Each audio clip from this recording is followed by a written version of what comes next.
Big 12 today, Big 12 Radio, along with James Westling. I am Ari Temkin in our spring preview series. As the football season never sleeps, there is no off season. There's just only research. We're doing some research now with the head football coach of the Cincinnati Bearcats, Scott Satterfield, joining us here on our spring preview, Big 12 today. Coach, how are you? How's your off season treating you so far? Hey, I'm doing good. It's been great. It's been, obviously a lot of new guys here, as well as some guys that are returning. So just trying to get them all on the same page. So it's been good to get them all in here, and with the winter program that we're going on and spring ball right around the corner. Yeah, spring ball starting soon. J.C. French comes in at quarterback. Is he the presumed starter, or do you go into spring kind of wanting to see how the whole group with some of these other transfers and newcomers fare around him? Yeah, I think we're opening up every position. Obviously, you're bringing in JC because he's a veteran guy. He's had a great deal of experience, played at a high level. So we're bringing him in to compete for the job. And I think we're telling all these guys that, hey, you're here coming in for a reason. You're coming in here to compete for a job. I don't think we ever want to just say, hey, you got it.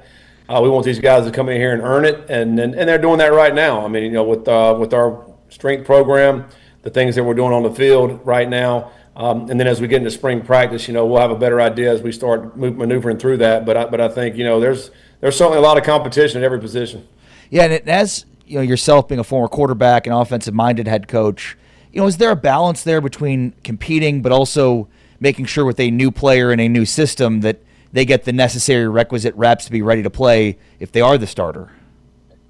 Well, absolutely. All the guys that are coming in that are new, they've obviously played ball. They've thrown a curl route, or they've thrown a takeoff, whatever. But they got to get the terminology for us. They got to get how we operate within our system. They have to learn their wide receivers and tight ends and running backs.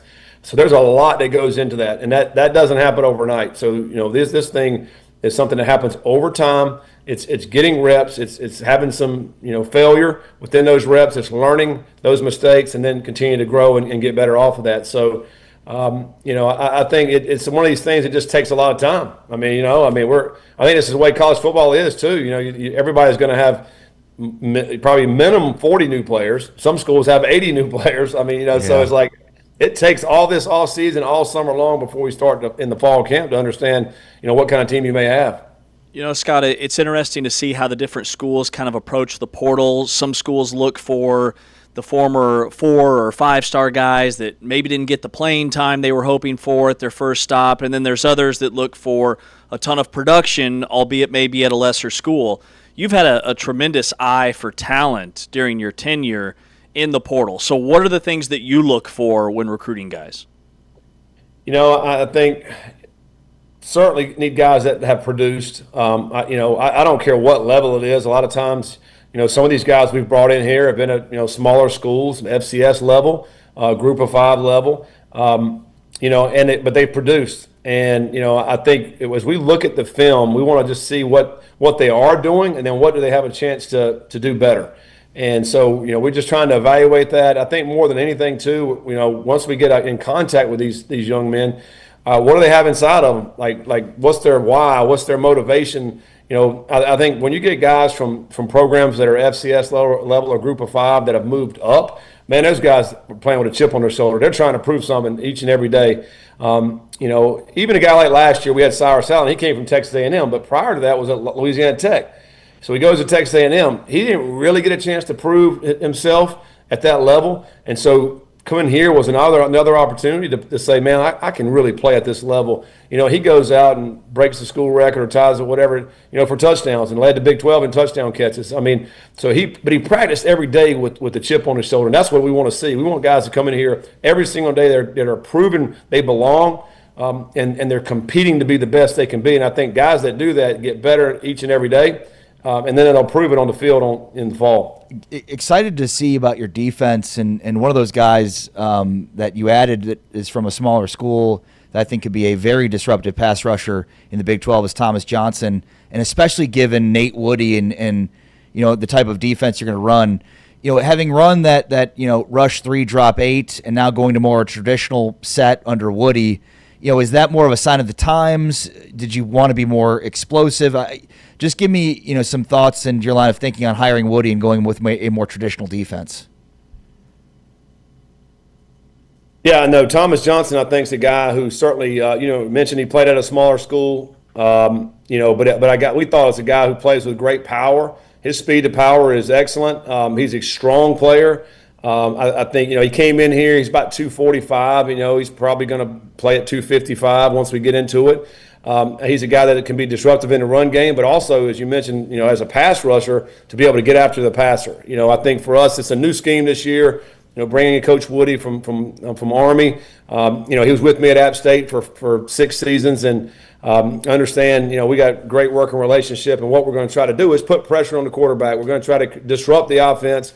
We're going to try to create a lot more turnovers than we did in the last couple of years. And you do that by disrupting the quarterback. So Thomas Johnson will certainly be a guy that will be able to get some great push, on the quarterback that maybe people don't know his name yet, but hopefully in the fall they'll be able to hear his name, and along with some of the other guys that we're bringing in, it's a new scheme, it's a new opportunity. Our defensive line is fired up with an opportunity to try to be able to get after the quarterback this year. Following up on that, I remember at Media Days you told us that in your time at Cincinnati you had not had a touchdown scored outside of offense, and I tried to track that this year, but I don't know if that changed this year. Did it change? Yeah, we had one. He had a pick six, about 100 yards against Oklahoma State. So we have one in 3 years, which I would dare say is the worst in college football in the last 3 years. So we have to get a lot more of that this year. But you do that by disrupting the quarterback. I think if you just let these guys are so good in our league that we're playing. If you allow them to sit back there and have all day, they're going to pick you apart and they're going to make plays. And so you have to disrupt them. You have to create some adversity for those guys and throw them off their time and their rhythm. And that's where the turnovers happen. And that's where the opportunities to go score actually happen. And we had that one time, so we got to get a lot more. Coach, offensively, talking with Cincinnati coach Scott Satterfield here on Big 12 Today and Big 12 Studios. You've got a loaded offensive line. You've got a preseason All-American at left guard. You've got an All-Big 12 left tackle with Joe Cotton. You've got Taron Tayo, who returns on the offensive line. Is that the group that will kind of set the tone offensively? Yeah, I think they're setting the tone for our team. They're great leaders. Gavin Gerhardt was one of the best leaders I've ever been around. Was our 3-time captain. He's finished, but he left a legacy and a standard to how you lead. And these guys have kind of just picked right off where he left off from last season. I think certainly one of the strengths of our team is our guys up front. We're coming off a season where we're one of the top O-lines in the country. We didn't give up many sacks. We didn't have many tackles for loss. Our yards per play was one of the top 10 in the country, run and pass. And in fourth down, we were number 1 in the country in fourth down. So, we did a lot of great things offensively, and I think it starts with our guys up front. We got a lot of different, more skilled guys that are here this year that are different. So some new guys are going to have to, see what they can do to be able to go out there and make plays. But it starts with the guys up front. I'm excited about that bunch, as well as our tight ends. We bring back a lot of our tight ends that played last year as well. That kind of solidify that group that's up front that's going to set the tone for your offense. The running back position is interesting, and Coach, you were very physical last year. Your running game, Tyree Walker, was extremely physical, and you just out-physical teams. Yep. So what is, you're resetting the deck at running back, and I love that James brought up the continuity on the offensive line. If you're going to be a physical team, bringing back an offensive line is hugely critical in that. Tell me about the new running backs and what do you expect out of that group? Yeah, I think it starts with Zion Johnson, a kid that ended up redshirting last year. But, man, he showed some really good things at the end of the season last year. He got to play in some big games, made some big-time plays for us. I think he's going to elevate his game. He's got some juice. He can take it the distance. He can catch the ball in the backfield. I'm really excited about him. He's tough, too. He's not very big, but he's tough. He's a hard runner. I love him.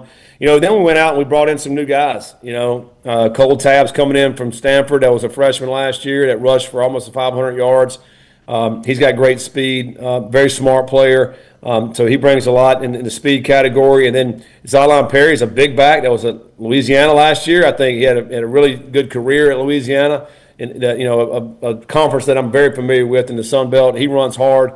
And Jabron Payne's a guy who played at Notre Dame. He's from Cincinnati. He's a big back that I think can provide certainly some spark for us, short yardage goal line. So there's different tools in the tool shed, I think, that we'll be able to come out and play. And we don't know about a lot of these guys. I mean, Zion's especially the one we do know, but let's see how these other guys do and perform in the spring. They're working really hard right now. I think it's going to be a really good room. They're all great guys. They're humble, but at the same time, they compete their butts off. So I think it's a really good room. And of course, in my career, we need to have a bunch of backs because, some of these guys get dinged up. You got to have another guy to be able to slide right in there that then you don't miss a beat. Mm. Scott, with you going from 3 wins to 5 wins to 7 wins last year, what are a couple of things that I know it's early, but hey, if we do this really well, or if we get this out of this group, we go to 9 wins or 10 wins?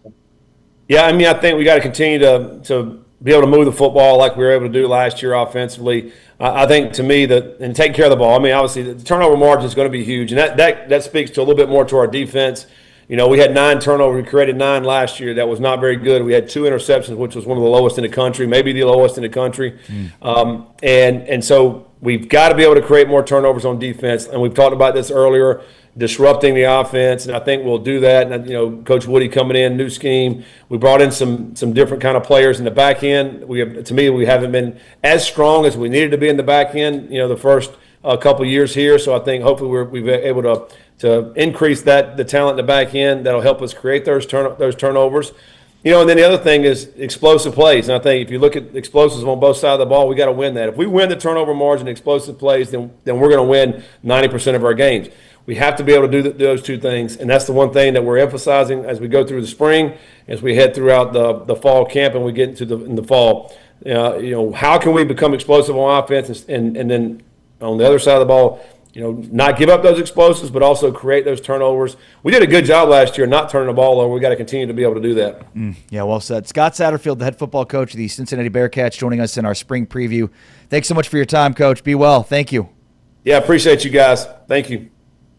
Cincinnati coach Scott Satterfield joining us here on Big 12 Today in our spring series. Because remember, Modelo fan rule number 31, there is no offseason, only research. So that's what we're doing this offseason, and this is our spring football preview with James Wesley. I'm Ari Temkin. This is Big 12 Today on Big 12 Radio, presented by Modelo. Heard on TuneIn, watched on Big 12 Studios.